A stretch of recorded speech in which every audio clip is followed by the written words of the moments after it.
Welcome to TFT, Tarot for Today, Divine Dabblings with Oberon and Banshee, and this is me, Oberon, with my Goth Tarot segment, which is my weekly collective look into the shadow issues of our lives, whether they be the philosophies we embrace, or whether they are the things that bring us fear or bring us complicated emotions that maybe most people can't understand, but we're going to try to understand ourselves here today.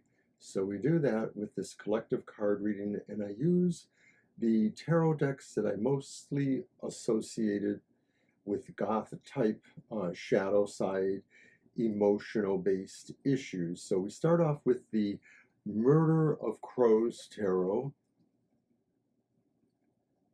and it's a unique deck, so of course I'm going to use it, but we use that to set our tone, and we're going to look at what I call the dark design, the basic focus or environmental situations around you, and then we'll try to clarify maybe a little bit with that.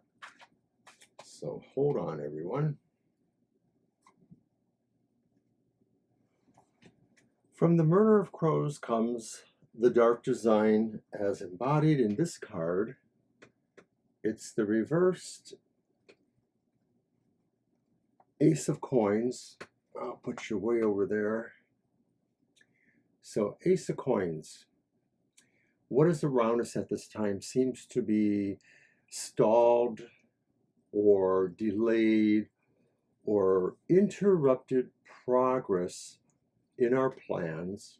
And these plans mostly seem to be about material things, what we're trying to advance on a material level.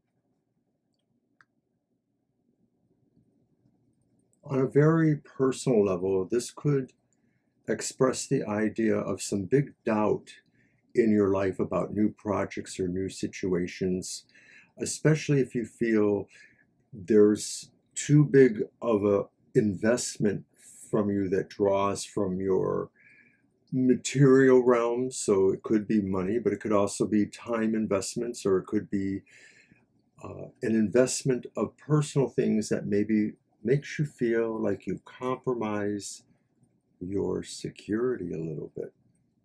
So let's get a detail here and see, how do we feel this has come about? Has it come about just now, or has it been building for some reason?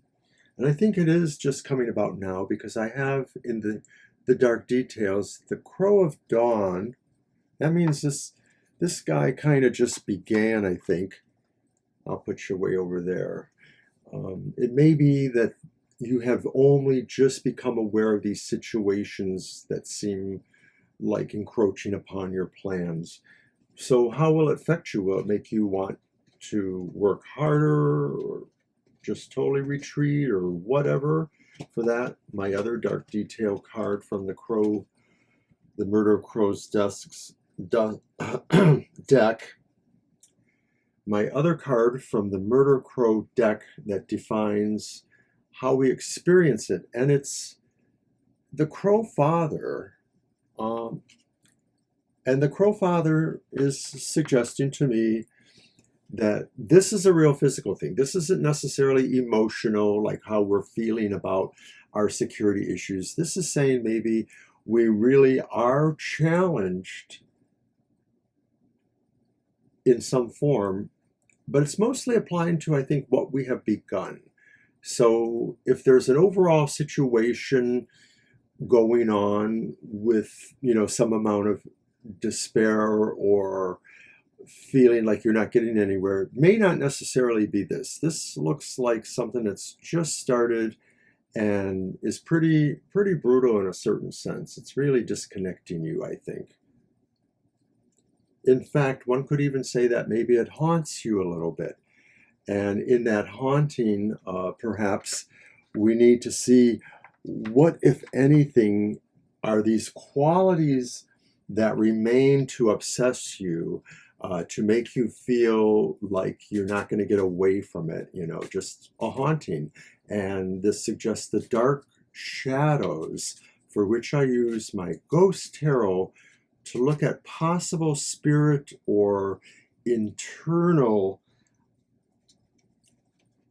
obsessions or things that haunt us from our own mind.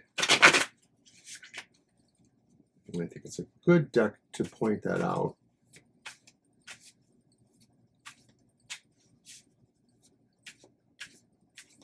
What are the dark shadows that haunt us this week? And maybe they're not necessarily related to that dark design that's going on. But a lot of times I think I've seen it that way.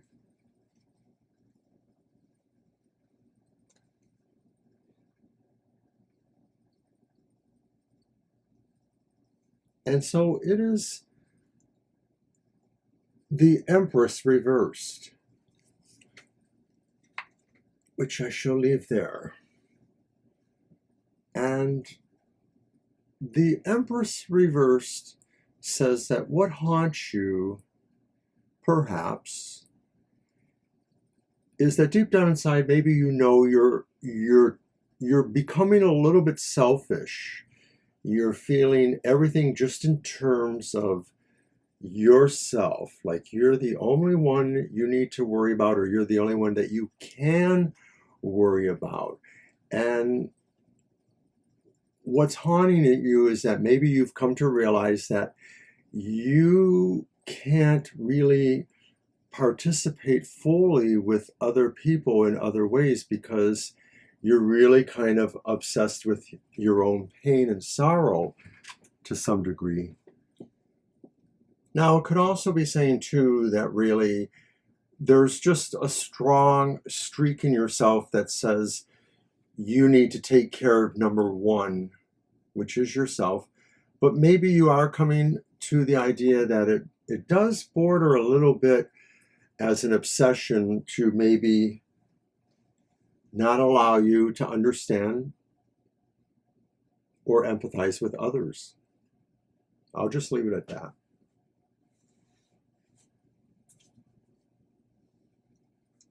Because now we really want to find out, what is the dark truth? What is this actual reality then that you have here? It looks like it's a couple of things. It looks like something isn't working out for you, but it also looks like maybe you're not capable of seeing beyond your own needs at this time. You're very obsessed with your own situation. Hey, this happens in a world that we have. I can't blame any of us for feeling really depressed about what our situations in life are. This card is just a way of saying, don't forget, there's a lot of others too. We're all in this together. But for the dark truth, I look at the Night Sun Tarot, and as I mentioned, I'm trying to find what is the actual reality that we have to live with here.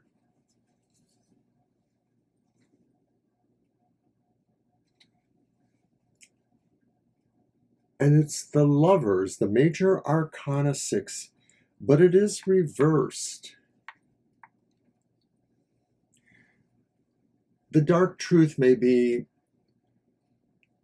we are drawn mostly to make choices that look good but really are not, and a part of that maybe is tied in back with that, saying that maybe we really are just fooling ourselves, that actually we know some of our choices are superficial, gaudy, greedy, or not ultimately serving our best interest.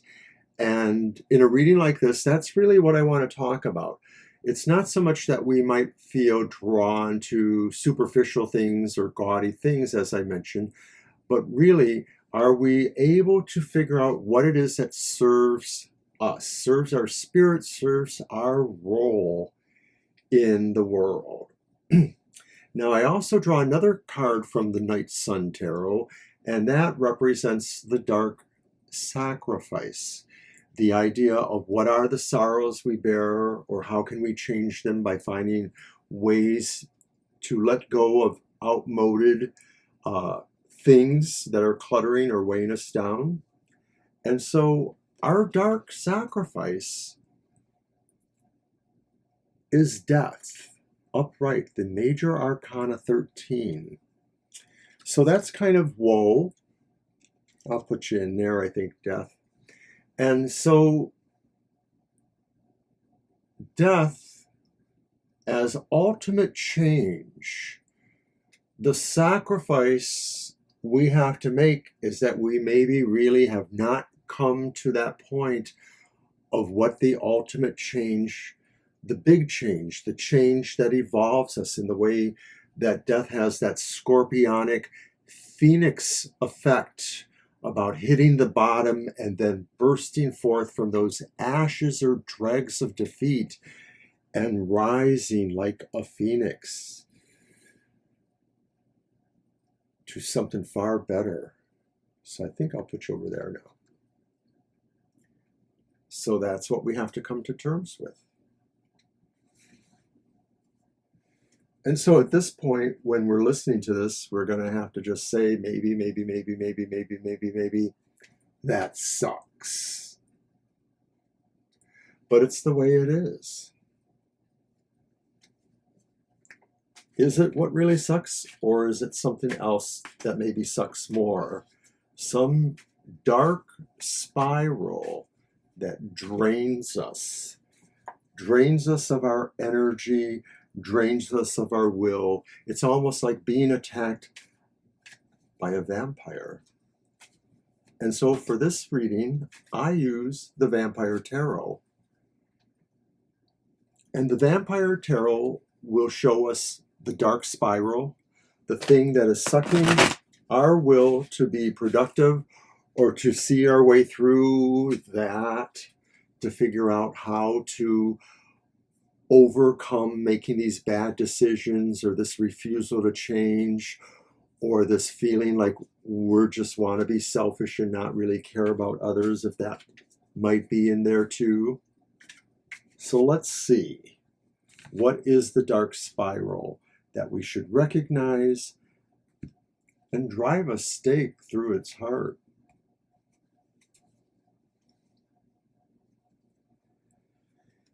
And I've drawn the Seven of Swords reversed. Seven of Swords reversed.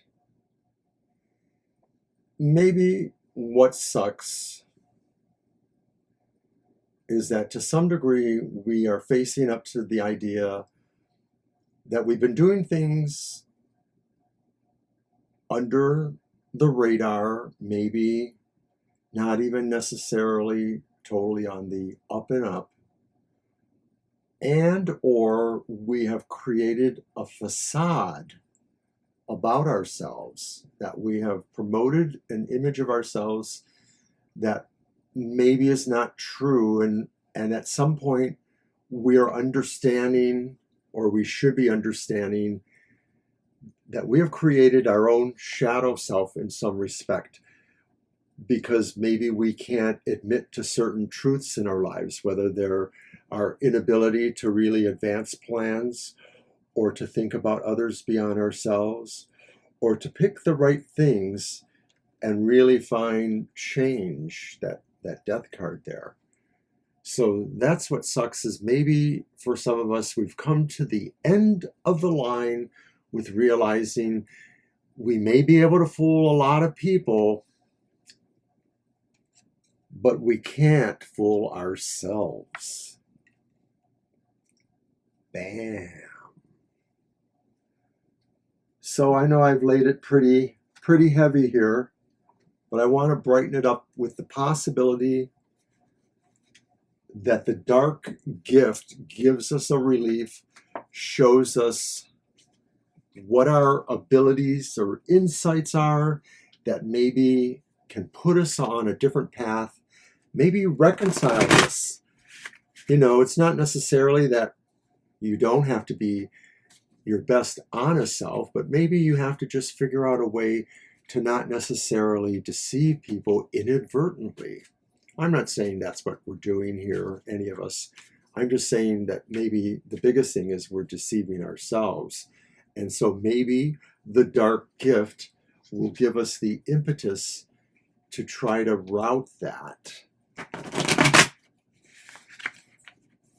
The dark gift comes from the Crow's Magick Tarot.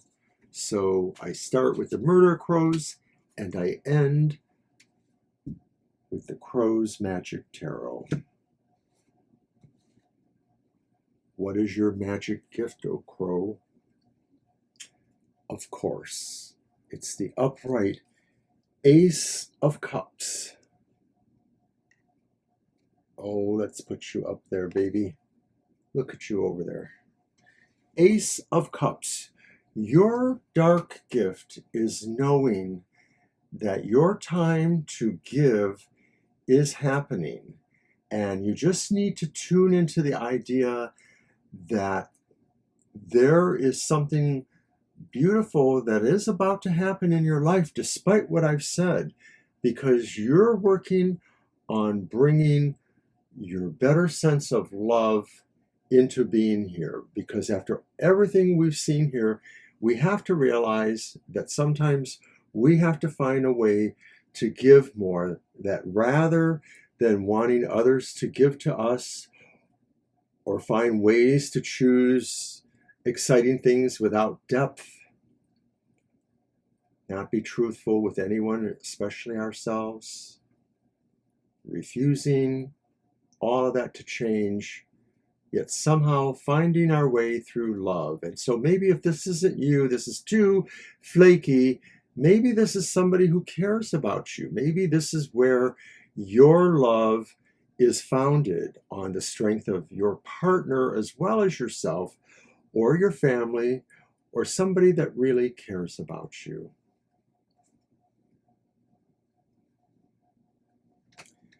So I'm Oberon, and that was it for the Goth Tarot this week. It kind of pulled out in the end. It almost seems like a fairy tale, but you know, that kind of falls into the idea of Goth Tarot, you know, that sometimes even we Goths can have a happy ending. So take care until next time. Don't forget to watch Happy Hour tomorrow morning at 10 a.m. Also Banshee's Material Matters at 10 a.m. on Sundays. And then join us for our live streams. Sundays, 2 to 4 p.m. Eastern Standard Time, or Thursdays, 7 to 9 p.m. Take care, everybody. Dark, dark blessings to you all. Rest in peace, Michelle Nichols.